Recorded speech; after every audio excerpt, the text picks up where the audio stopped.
traders, Gary Wagner here, just about 1:45 in Honolulu, 6:45 in New York. It is Friday. Happy Aloha Friday, as we say on the islands, February 16th, 2018, and this is the Daily Report for Gold and Silver, our weekend review, and what a week we have seen. Precious metals markets moving substantially higher, with gold having its best weekly performance this year and moving up about $30, $33 overall. Now, it did soften today, closing off by about $5.90 at $13.49.40. Silver down about 19 cents at $16.60, and that largely due to an upside bounce in the U.S. dollar, which has been devastatingly lower all week. Today, moving up about 0.6%, a 54-point gain, 89.04. Bitcoin is trading over 10,000 and looks like it might have the opportunity to find some support with the CBOE at 10,135 and the CME's futures contract at 10,145, up marginally. Although gold closed lower today, in terms of weekly performance, we saw solid gains overall on the week. We are looking at a weekly candlestick chart, and we can see the totality of the range, as well as where the market opened on Monday, which was roughly at 13.17, and closed today, which is currently trading at 13.50, resulting in a $33 gain. However, out of that $33, the vast majority of those gains were achieved on Wednesday, when we had a rather large upside spike in gold. We'll take a look at a daily chart to look at that in more detail. Through this entire week, the overall characteristic was higher pricing, with today's action the first and only day this week in which gold closed below its open. Monday, as well as Tuesday's trading activity, resulted in moderate gains, with each day moving the needle up about $6 to $7 in terms of higher pricing. Of course, the big news was Wednesday, when we had a tremendous upside spike. It was the largest single-day move since about 2016 and resulted in gains of approximately $24, trading in a range that was about $33 when we take a look at the low of the day to the highs. It also closed right at the highs, which to me was significant, which brings us to our current trade. If you recall, we initiated a buy signal a week ago Thursday as the market came down, tested successfully not only the 50-day moving average, but also the 38% retracement, which intersect roughly at that price point.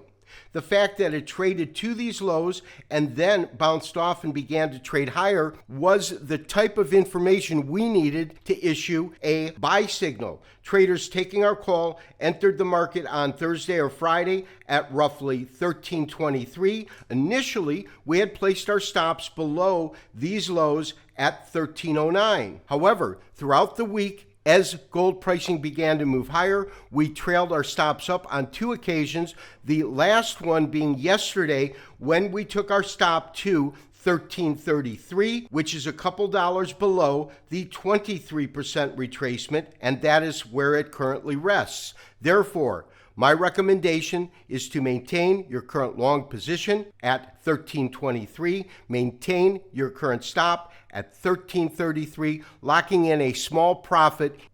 And traders, although we did issue a buy signal in gold last week, we did not issue a signal in silver. The rationale behind that is that although silver has been trading in tandem with gold, the fact of the matter is, when we look at the longer-term outlook, we can see that the 200-day moving average is still above the 50-day moving average in silver, and pricing still remains below the 200-day moving average. In fact, if you recall from Wednesday's show, we noticed that there was some real resistance right at that price point, with silver closing just below that. And then, of course, today, with gold losing about 0.4%, we had a net decline of about 1.2% in silver as it lost considerable ground. In terms of silver, I remain neutral to bearish in terms of its performance in relationship to how gold should perform next week.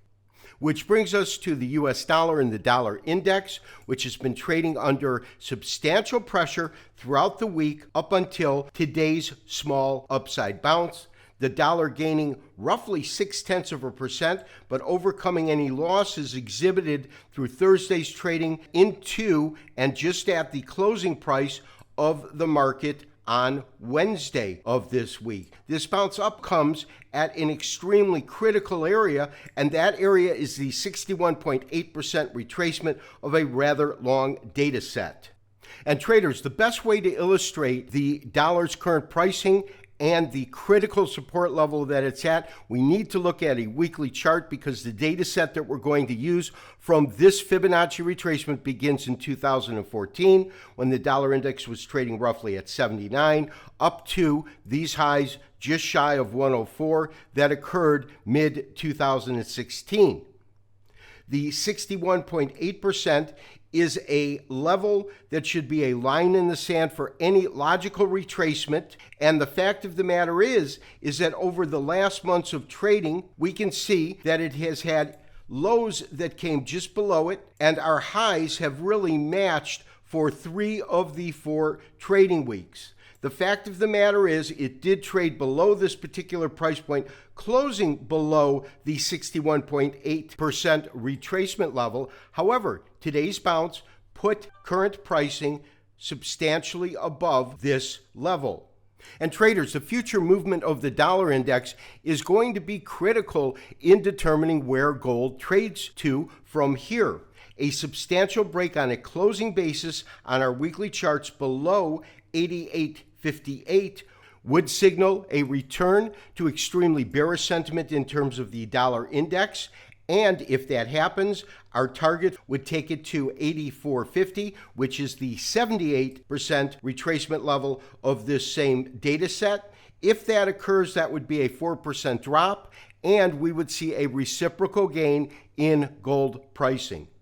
And traders, lastly, I do want to take a look at Bitcoin, this being Bitcoin cash market as it relates to the US dollar. We can absolutely see that as this market topped out at $20,000 per coin, we went into a defined and pretty brutal downside move that took a single Bitcoin to just above 6,000 in cash and to 6,000 in the futures markets. But over the last 9 trading days, we have seen the market slow and methodically rise to close today at just above 10,000 at 10,083.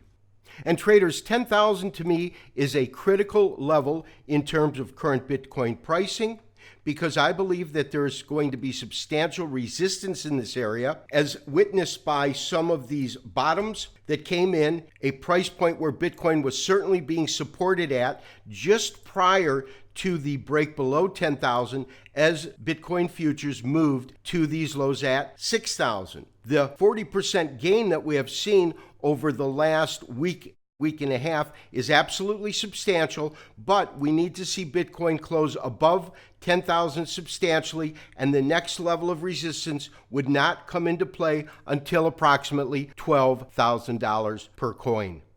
Traders, there's no doubt, although the vast majority of gains exhibited in gold this week were on Wednesday, which culminated with a $24 rise, the net gain of 33 on the week is substantial. And because we're going into an extended 3-day weekend, I am expecting quiet trading over the next 3 days. This has been Gary Wagner, wishing you as always good trading. We will talk to you next week for the next daily update and review. Bye-bye.